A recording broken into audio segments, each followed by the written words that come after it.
Voilà, je voudrais vous proposer, puisque nous sommes là surtout pour cela, eh bien, proposer une lecture dans la parole de Dieu. Nous allons avoir quelques versets à partager ensemble. Et le premier texte que je voudrais lire avec vous depuis quelque temps, c'est un texte qui m'interpelle. Il se trouve dans le livre de Jude et je crois qu'il est un fondamental quelque part pour rappeler l'encouragement du Seigneur pour les églises. Et je crois que le Seigneur veut bénir son Église, qu'elle soit ici à Ganges ou qu'elle soit ailleurs, partout dans la France. Nous avons besoin d'être encouragés par le Seigneur. Alléluia. Donc je vous propose la lecture ici, dans le livre de Jude, au chapitre 1. Vous savez qu'il n'y a qu'un seul chapitre dans le livre de Jude. Jude, je lirai à partir du verset 1. C'est un tout petit livre qui se trouve entre la troisième lettre de Jean et le livre de l'Apocalypse. Le livre de Jude a été écrit par un des frères de notre Seigneur Jésus. Il est dit ceci, verset 1, « Jude, serviteur de Jésus-Christ et frère de Jacques, à ceux qui ont été appelés, qui sont aimés en Dieu le Père, et gardés pour Jésus-Christ, que la miséricorde, la paix et l'amour vous soient multipliés. » Bien-aimés, alors que je désirais vivement vous écrire au sujet de notre salut commun, je me suis senti obligé de vous envoyer cette lettre pour vous exhorter à combattre pour la foi qui a été transmise aux saints une fois pour toutes. Amen. Vous pourrez continuer la lecture tranquillement, il n'y a pas beaucoup de textes à lire, mais quelque chose d'assez simple. Jude adresse sa lettre ici à quelques frères et sœurs dans le Seigneur. Il leur écrit pour les encourager. Et ce qui est intéressant dans sa salutation, il dit qu'il écrit à ceux qui ont été appelés, qui sont aimés en Dieu le Père et gardés pour Jésus-Christ. Je trouve cela très encourageant déjà, ne serait-ce que cette première salutation. Il s'adresse à des chrétiens, bien sûr, mais il leur rappelle qu'ils ont été appelés en Dieu. Nous avons été, mes frères et sœurs, appelés par le Seigneur. Chacun pourrait raconter comment cet événement majeur s'est passé dans sa vie. Nous étions perdus, errants, égarés. Chacun, comme nous dit la Bible, cherchait sa propre voie. Et puis, nous avons été appelés par le Seigneur. Nous avons entendu dans nos cœurs, dans nos vies retentir cet appel de Dieu qui a été pour nous, salutaire.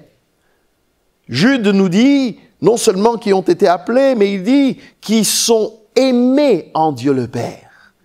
Nous sommes aimés. Amen. Alléluia. C'est une grâce. L'amour est quelque chose qui fait tellement défaut aujourd'hui dans notre monde et où l'amour est profitable, où chacun essaye un petit peu de tricher sur ces choses-là. Mais Dieu nous a aimés d'un amour immense, incommensurable, d'un amour même incompréhensible. Le texte grec le traduit par agapao. Agapé, c'est un amour inconditionnel. Et il est bon pour nous ce matin de nous rappeler ensemble que nous sommes aimés de Dieu. Nous sommes aimés de Dieu. Nous sommes ses enfants, ses fils et ses filles, héritiers du royaume des cieux, co-héritiers avec Jésus-Christ. Non seulement nous sommes appelés, non seulement nous sommes aimés en Dieu le Père, mais nous sommes également gardés pour Jésus-Christ. Gardés pour Jésus-Christ.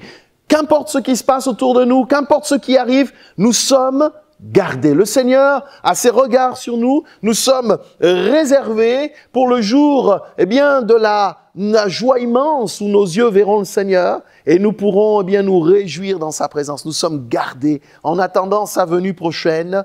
À lui soit toute la gloire. Alors Jude continue cette lettre en disant qu'il avait désiré vivement écrire à ces chrétiens. Il dit qu'il avait pensé à cela et il a désiré leur écrire, il voulait leur parler du salut qu'ils ont en commun.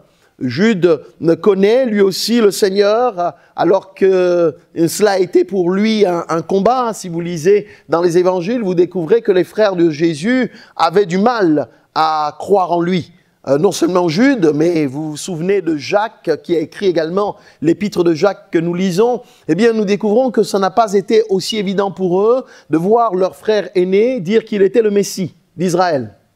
C'était surprenant pour eux. Mais la Bible nous dit que quand le Seigneur va ressusciter, il se montrera à plus de 500 frères, mais il se montrera également à son frère Jacques. Et de là, quelque chose se passe. Eh bien, Jude comme Jacques sont ici les témoins de Jésus-Christ annonçant la vie et la vie éternelle. Alors ils disent, nous avons voulu écrire au sujet du salut qui était en commun. Et puis, il dit, pendant qu'il écrivait, il s'est senti obligé. Il y a eu comme une injonction du Saint-Esprit, comme une injonction de Dieu. Pendant qu'il écrivait sur le salut commun, pendant que cette lettre était en train d'être rédigée, Jude sent comme un impératif dans son cœur.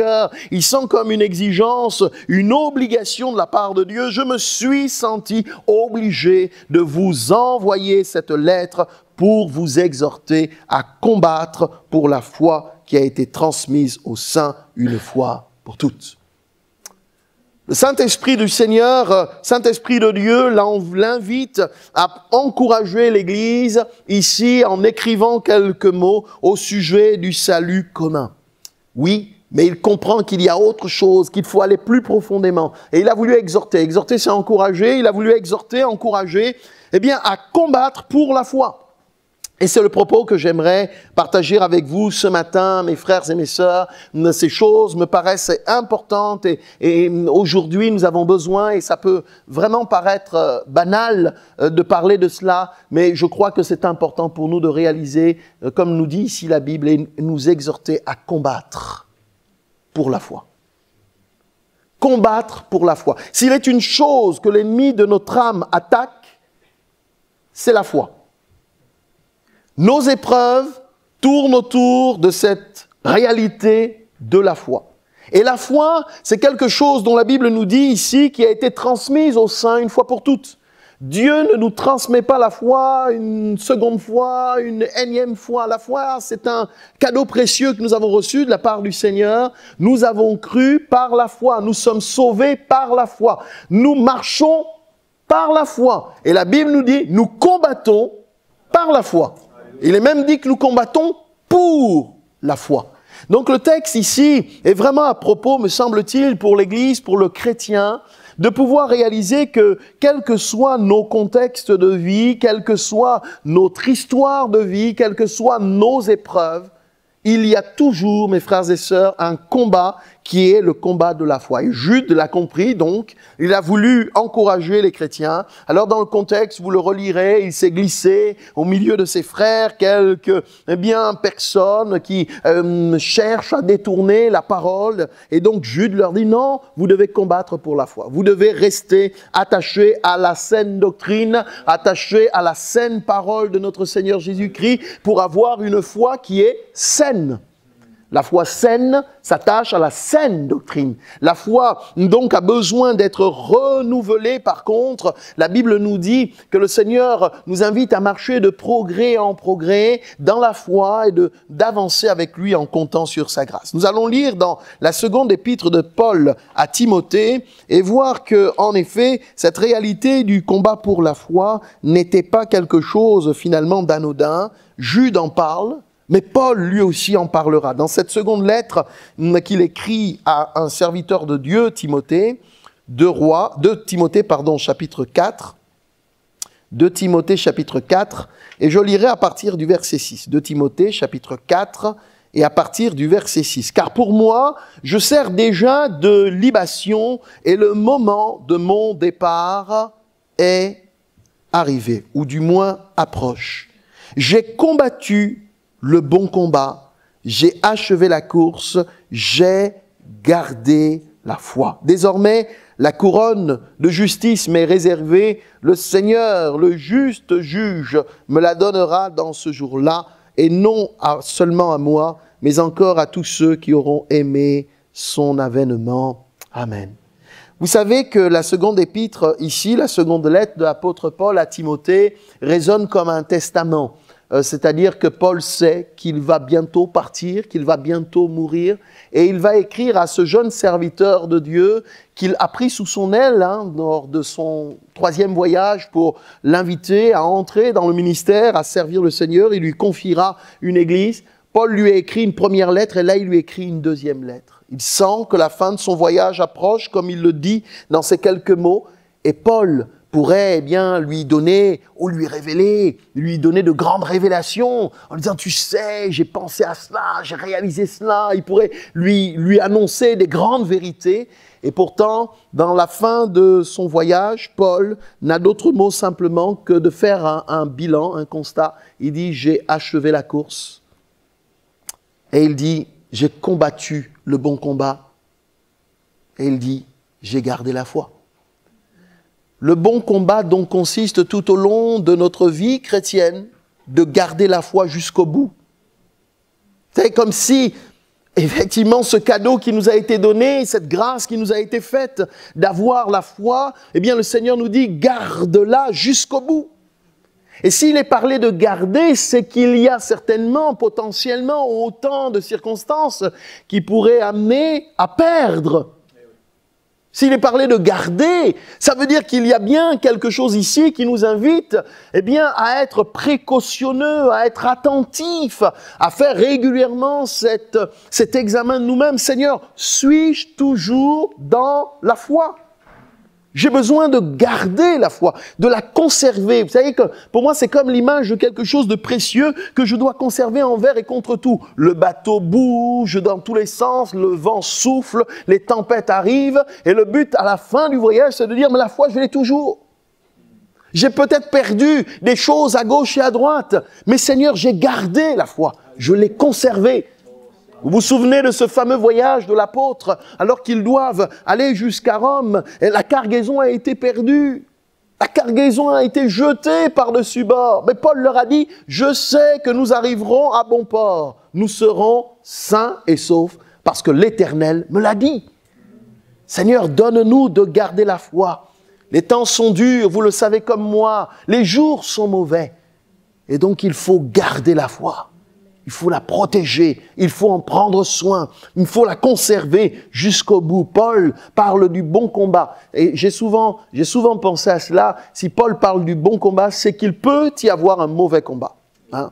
Le bon combat. Et le bon combat, c'est le combat de la foi. Mais il y a aussi un mauvais combat qui pourrait être là, un combat qui finalement nous épuiserait inutilement. Notre but à nous, c'est de garder la foi jusqu'au bout.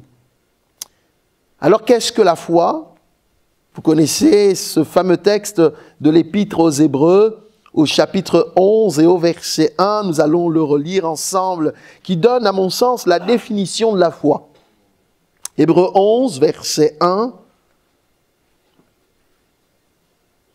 Or, la foi est une ferme assurance des choses qu'on espère, une démonstration de celles qu'on ne voit pas. Alléluia, ce ne sont que des rappels, Mais c'est bon de pouvoir se rappeler ensemble et se dire, Seigneur, merci pour la foi.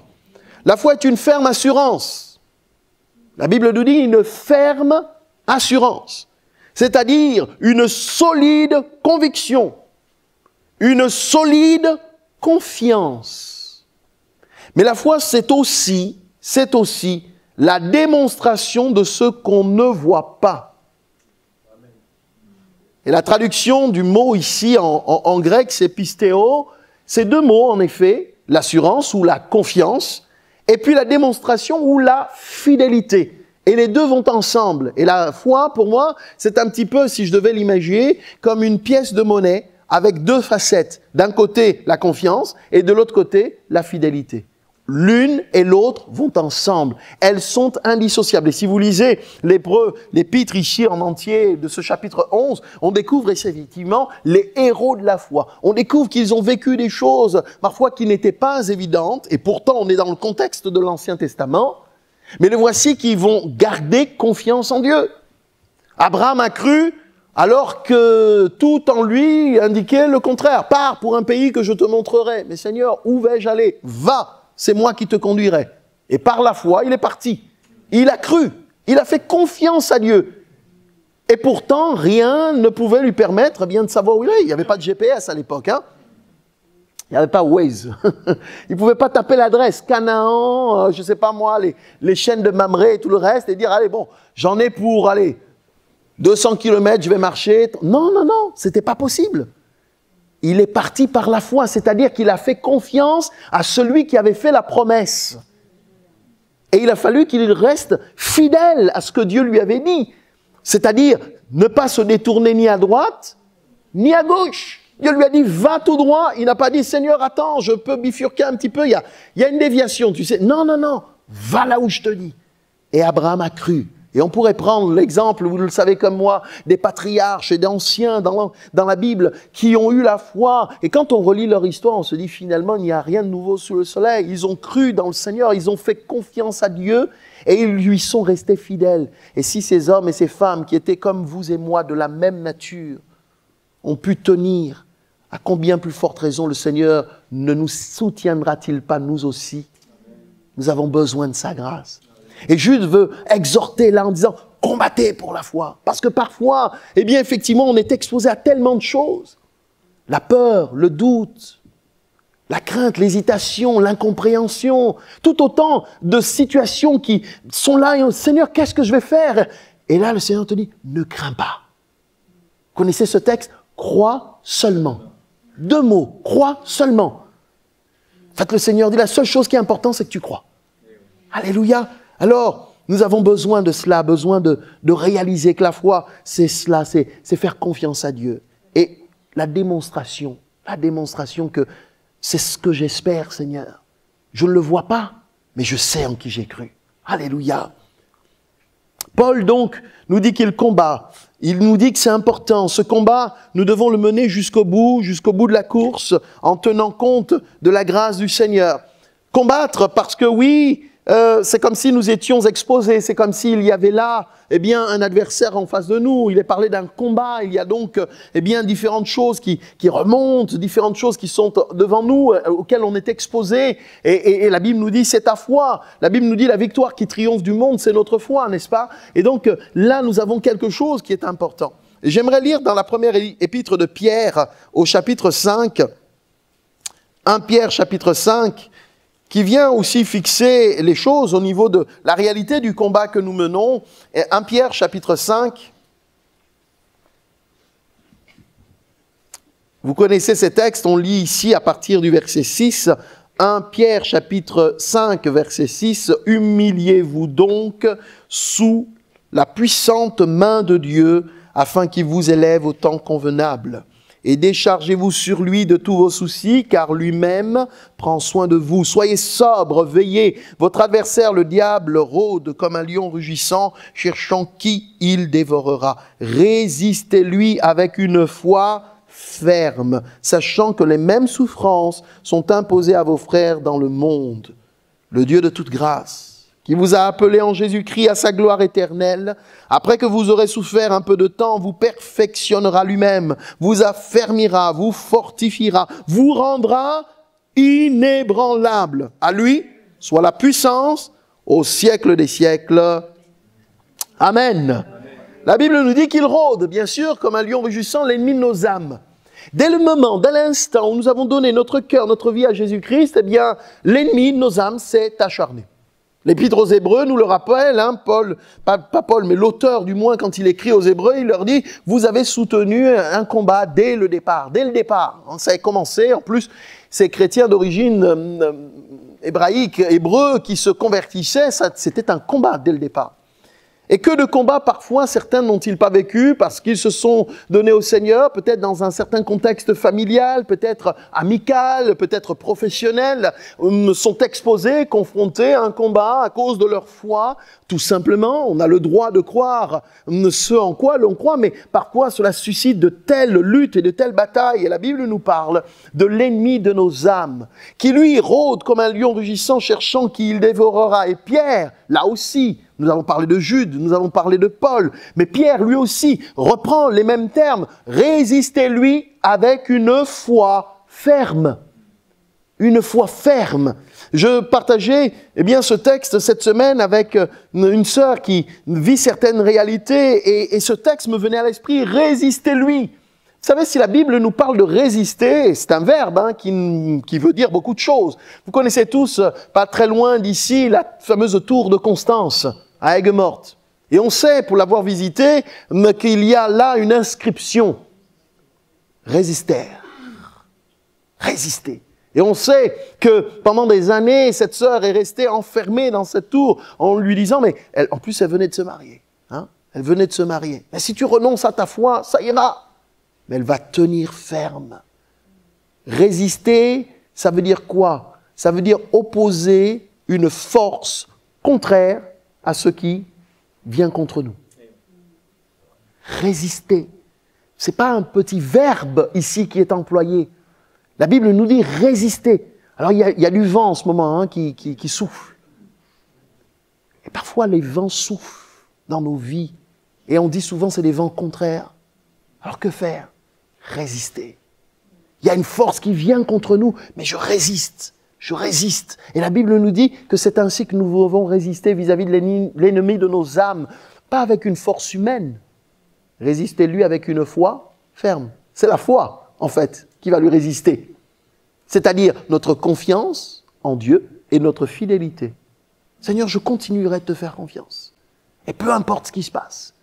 Et parce que nous résistons, vous avez vu ce qui va se passer, nous dit la parole? Il fuira loin de vous. Il ne va pas fuir à côté, loin. Il fuira loin de vous. Ça veut dire que quand la foi, elle est ferme, quand elle résiste, quand nous disons « je sais que mon Seigneur est vivant », mon Rédempteur est vivant et se lèvera le dernier, eh bien qu'est-ce qui se passe? L'ennemi de nos âmes, il fuit loin. Il fuit loin de nous. Mes frères et mes sœurs, si nous continuons de résister à l'ennemi de nos âmes, parce que oui, il rôde comme un lion rugissant, bien sûr, eh bien il finit par fuir. N'est-ce pas ce qui se passe dans la vie de notre Seigneur Jésus-Christ, dans Matthieu 4, quand il nous est dit qu'il est tenté en sortant de ce temps de jeûne et de prière, l'ennemi vient, il le tente à 3 reprises. La Bible nous dit que le Seigneur lui résiste. Il lui résiste. Il lui résiste et il lui résiste encore. Alors résistons, frères et sœurs, résistons. Tenons ferme, ne laissons pas un bout de terrain à l'ennemi de nos âmes, ne lui laissez pas un bout de vos pensées, ne lui donnez absolument pas accès, résistez. De toute façon, on n'a plus rien à perdre. Si notre vie, nous devons la perdre pour le Seigneur, ma foi, eh bien nous savons que nous la retrouverons dans les cieux, à lui soit la gloire. Ce qui est important pour nous, c'est de tenir ferme et de résister. Et il peut y avoir des vents contraires, les vents peuvent souffler, la maison peut s'écrouler. Mais si nous disons, Seigneur, quoi qu'il en soit et quoi qu'il se passe, je sais en qui j'ai cru. Tu es mon Seigneur et tu es mon Dieu. Pierre a dit à un moment donné, et c'est pourtant le Seigneur qui lui parle, dans Jean 6, les disciples du Seigneur ont trouvé très dures les paroles qu'il leur adresse parce qu'ils la comprennent avec leur intelligence et littéralement, quand il dit « mangez mon corps et buvez mon sang », quelques-uns trouvent que cette parole est dure. Pourtant, il dit « cette parole est esprit et vie ». Ils ne l'ont pas compris selon la portée spirituelle. Et la Bible nous dit, dès ce moment-là, plusieurs de ses disciples se retirèrent. Plusieurs de ses disciples se retirèrent. Et le Seigneur se tourne et il regarde les disciples qui marchent avec lui, les 12. Et il leur dit « et vous ? Et vous ?» Et moi, je dis, mais Seigneur, quand même, c'est toi qui les as choisis. Et même à eux, il dit, mais vous, pourquoi vous êtes encore là? Et Pierre va lui dire, Seigneur, à qui d'autre irions-nous? Tu as les paroles de la vie éternelle. Est-ce que vous croyez que Pierre avait bien compris ce que le Seigneur venait de dire? Lui aussi, il n'a pas compris. Mais il dit à un moment donné, Seigneur, mais à qui tu voudrais qu'on aille? C'est toi qui as les paroles de la vie éternelle. Donc, peu importe ce qui se passe, Seigneur, nous croyons en toi et nous tiendrons ferme et nous resterons à côté de toi. Et Dieu honore la foi, mes bien-aimés. Dieu honore la foi. La Bible le dit, on a lu Hébreux tout à l'heure, si on allait jusqu'au verset 6, il nous est dit, il faut que ceux qui s'approchent de Dieu croient qu'il existe et qu'il est le rémunérateur de ceux qui le cherchent. Sans la foi, il est dit, il est impossible de lui être agréable. Et ça tombe sous le sens. Dieu dit, si tu n'as pas la foi, si tu ne crois pas en moi, ça veut dire, si tu n'as pas confiance en moi, ben, le Seigneur dit, tu ne peux pas m'être agréable. N'importe quelle relation humaine est basée sur la confiance, n'est-ce pas? Si vous n'avez pas confiance, vous allez vous méfier. C'est normal. Et Dieu nous dit, mais si tu crois en moi, il faut que tu aies confiance en moi. Et donc, voyez-vous, Pierre va nous dire ici, résistez, résistez. Opposons-nous à ce que l'ennemi pourrait vouloir faire d'une manière ou d'une autre. Nous n'ignorons pas ses desseins, ses manigances, ses tricheries. Nous savons que l'ennemi cherche par tous les moyens à nous atteindre. Il cherche à atteindre les couples, il cherche à atteindre les familles, les enfants, il cherche à atteindre... Il peut, par tous les moyens, chercher à atteindre qui il veut. Mais nous voulons, par la foi, continuer de résister et de le faire de tout notre cœur. Je voudrais terminer avec ce texte que l'on trouve dans l'Épître aux Hébreux, au chapitre 12. Voir avec vous deux obstacles majeurs qui, très souvent, peuvent mettre en difficulté notre foi, notre confiance, et en même temps, la suite du verset met en évidence comment nous pouvons nous laisser renouveler. Hébreux, chapitre 12, à la suite de ce chapitre des héros de la foi, l'auteur dira, nous donc aussi, verset 1, puisque nous sommes environnés d'une si grande nuée de témoins, comprenez par là tous ces témoins dont il vient de parler précédemment, rejetons tout fardeau et le péché qui nous enveloppe si facilement, et courons avec persévérance dans la carrière qui nous est ouverte, ayant les regards sur Jésus, qui suscite la foi, et la mène à la perfection. En échange de la gloire qui lui était réservée, il a souffert la croix, méprisé l'ignominie, et s'est assis à la droite du trône de Dieu. Considérez en effet celui qui a supporté contre sa personne une telle opposition de la part des pécheurs, afin que vous ne vous lassiez point l'âme découragée. Vous n'avez pas encore résisté jusqu'au sang, en luttant contre le péché. Alléluia. L'auteur ici va aborder deux points majeurs qui pourraient mettre à mal notre foi. Ces deux points, il en parle dans ce verset 1, et il nous met en évidence ici le fardeau ou tout fardeau et le péché. Ces deux éléments peuvent mettre à mal notre foi comme des boulets qui s'attachent à nos pieds et qui ralentissent, diminuent, bloquent notre marche. Et l'auteur va vraiment mettre un temps là-dessus pour pouvoir encourager lui aussi les chrétiens à considérer ces choses-là. La Bible nous parle de l'attitude que nous devons avoir vis-à-vis de tout fardeau et vis-à-vis du péché. L'attitude que nous devons avoir, c'est rejeter. Rejetons tout fardeau et le péché. Et je voudrais parler quelques instants de ces deux aspects-là. Et en fait, la Bible nous dit que, nous devons rejeter tout fardeau. Et il est parlé ici de fardeau et comme quelque chose de lourd, comme quelque chose de pesant, le fardeau, effectivement, dont il est fait mention ici, n'est pas le fardeau de Jésus-Christ, puisqu'il y a un autre fardeau que nous avons besoin de porter, le fardeau des âmes, par exemple. Ce n'est pas un mauvais fardeau. C'est le souci que nous avons dans notre cœur pour les âmes qui se perdent. Le fardeau que vous pourriez avoir, par exemple, pour votre famille inconvertie ou pour un enfant qui ne connaît pas encore le Seigneur. Le fardeau que vous pourriez avoir pour l'œuvre de Dieu. Ce sont des bons fardeaux, ceux-là. Et il ne s'agit pas de les rejeter. Ce sont des bons fardeaux.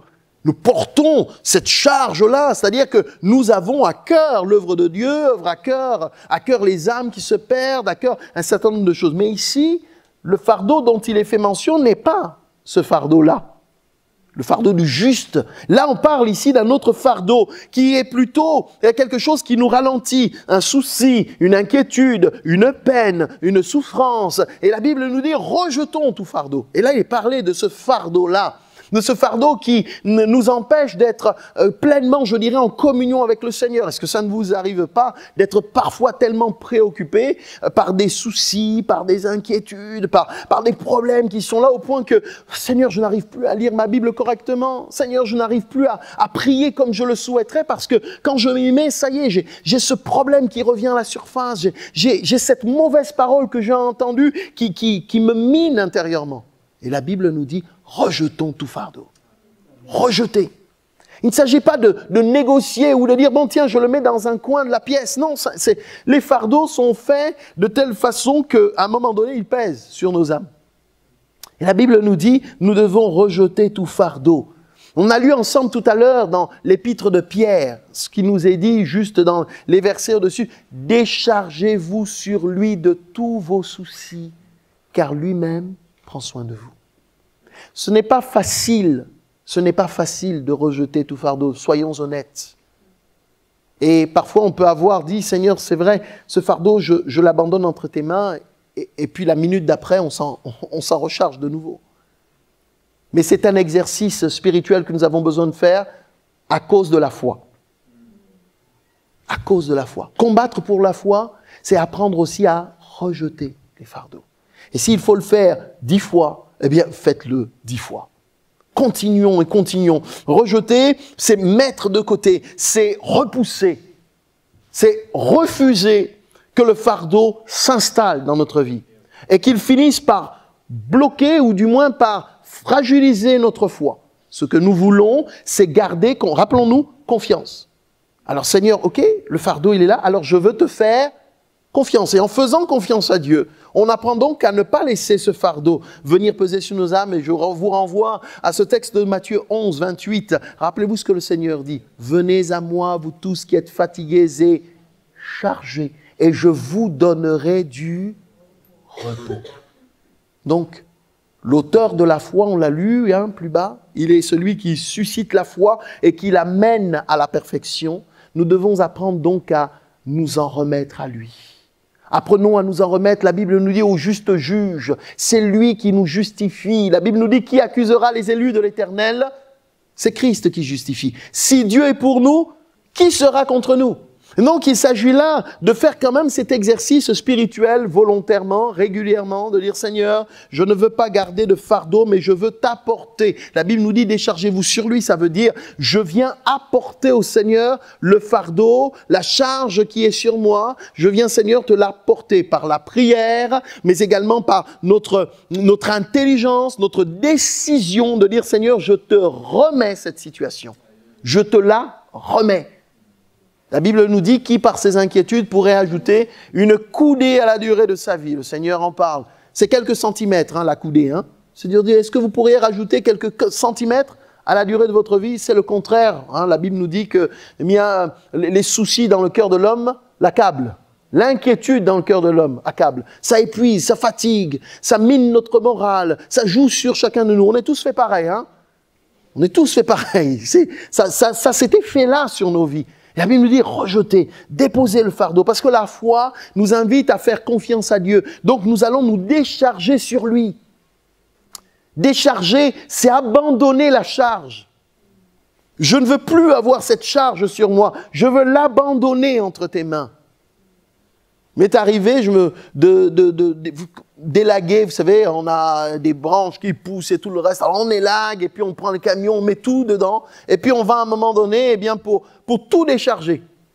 Et j'avais un frère qui était super, lui il avait un camion, il levait juste le... Ça c'est super, parce qu'avant il fallait monter à l'intérieur et prendre les trucs et les jeter. Alors il me dit, mais attends, on va faire un truc très simple. Et puis tout glisse. Je suis, waouh, c'est super ça. Mes frères et sœurs, pourrions-nous laisser glisser nos fardeaux auprès du Seigneur? Parce que la Bible nous dit, lui-même prend soin de nous. Lui-même prend soin de nous. Est-ce que nous voulons laisser le Seigneur prendre soin de nous? Ça veut dire qu'il veut prendre soin de nous, mais parfois nous gardons tellement fortement notre charge et on ne veut pas l'abandonner parce qu'on pense qu'on peut faire par nous-mêmes. On pense qu'il faudrait aider le Seigneur, vous savez. Seigneur, on va te donner un coup de main. Voilà. C'est pas dit comme ça, mais on a envie de l'aider. Sarah a voulu aider le Seigneur quand il a fait la promesse de lui donner un enfant. Elle a voulu l'aider. Seigneur, tu tardes, ça va être compliqué. Donc, elle dit à Abraham, prends ma servante Agar. Et vous savez ce qui s'est passé après derrière. Sarah a fini par dire à Abraham, c'est ta faute. C'est ta faute. Je crois que c'est important de laisser glisser les choses. Seigneur, je t'abandonne les choses. Je ne dis pas que c'est facile, comprenez bien. Ce n'est pas facile. On a tendance à vouloir contrôler. C'est notre nature, on a besoin, et pourtant ça nous accable. Alors, faisons le distinguo, déchargeons-nous de tout fardeau. La deuxième chose qui pourrait mettre un obstacle aussi à cela, la Bible nous dit, c'est le péché. Et là, l'auteur nous dit le péché qui enveloppe et il rajoute si facilement. Et c'est facile pour le péché de nous envelopper. Envelopper. On a tous, peut-être vous avez un petit peu froid, moi ça va, ça y est. Mais quand vous mettez votre manteau, vous enveloppez, vous mettez votre écharpe, vous enveloppez. La Bible nous dit le péché nous enveloppe si facilement. Et c'est terrible, hein, parce que le péché va nous anesthésier. Il va empêcher notre foi de s'exprimer. Et la Bible nous dit rejetez le péché. Rejetez. Là aussi, nous ne voulons pas laisser une once d'espace au péché. Et si je pêche, il y a la Bible, qu'est-ce que je fais, Seigneur? Je suis perdu. La Bible nous dit, si vous confessez vos péchés à Dieu, il est fidèle et juste pour vous les pardonner et pour vous purifier de toute iniquité. Nous avons pris le pain et le vin ce matin. C'est une occasion pour nous de dire, Seigneur, je rejette le péché. Je me souviens de Jésus-Christ qui a payé le prix pour mon salut.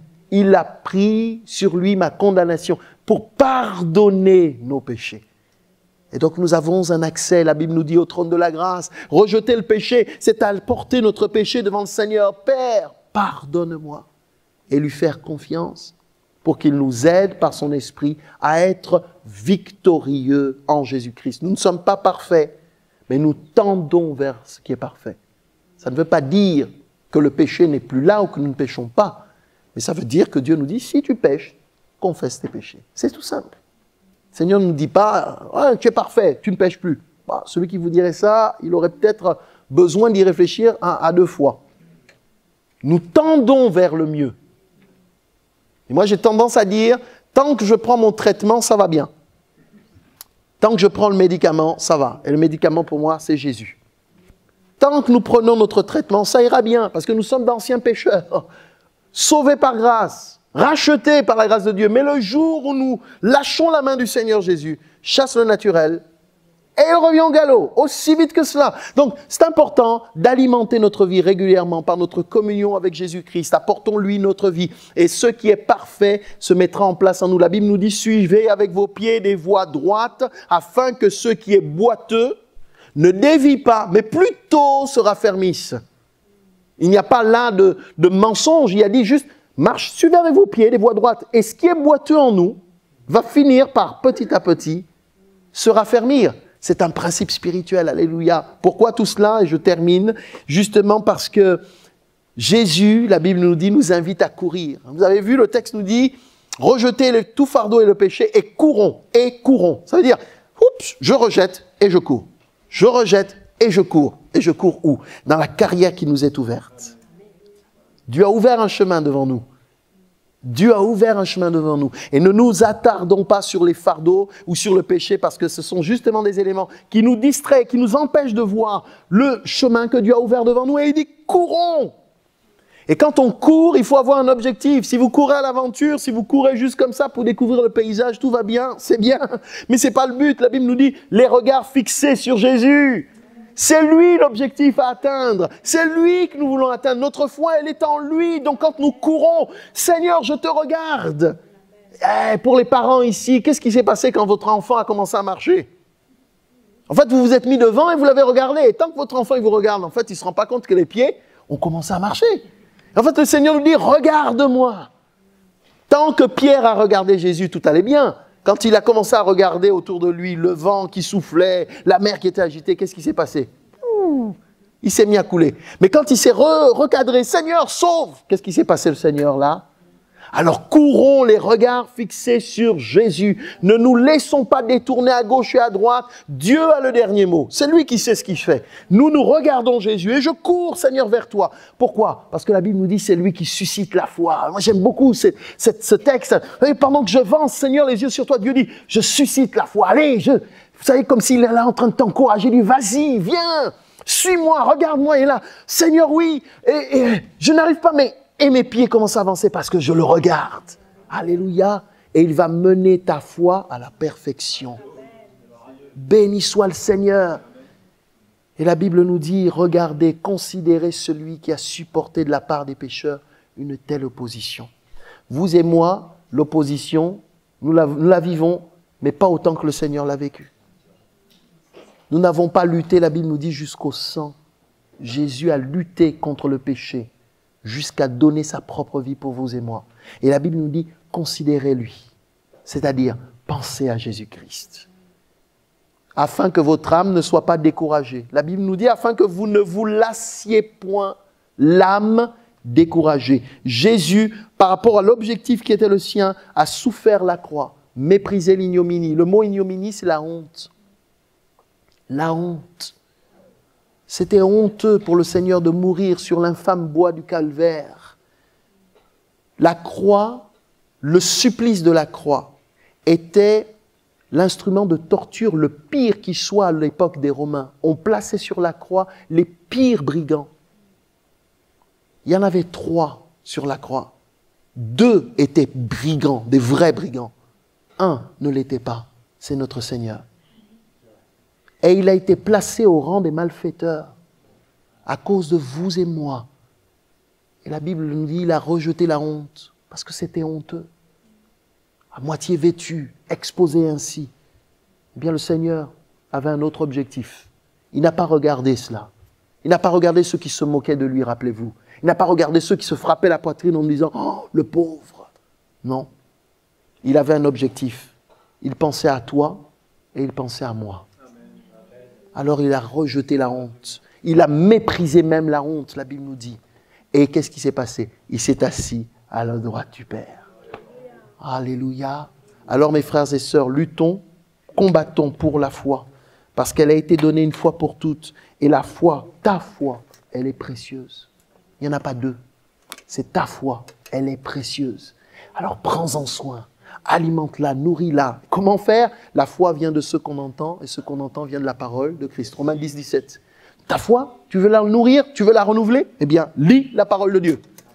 La parole de Christ, c'est elle qui nourrit la foi. Alléluia. Et le Saint-Esprit renouvelle. Alléluia, que Dieu nous bénisse. Père, merci pour la foi que tu nous as transmise une fois pour toutes.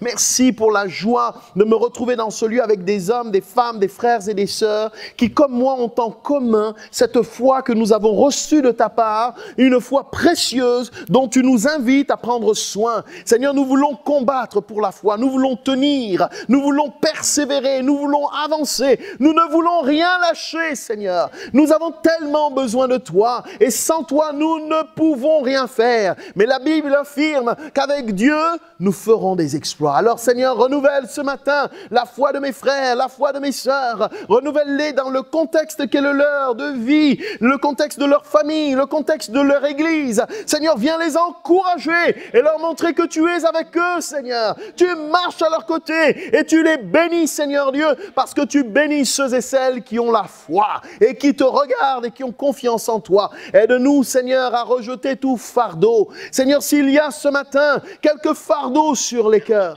eh bien, bénis tes enfants, afin qu'ils rejettent ces fardeaux. S'il y a, Seigneur Dieu, le péché, eh bien, donne à chacun de trouver le chemin de la confession à Dieu, de la repentance, et de trouver la force de redresser, Seigneur Dieu, les choses par ta grâce.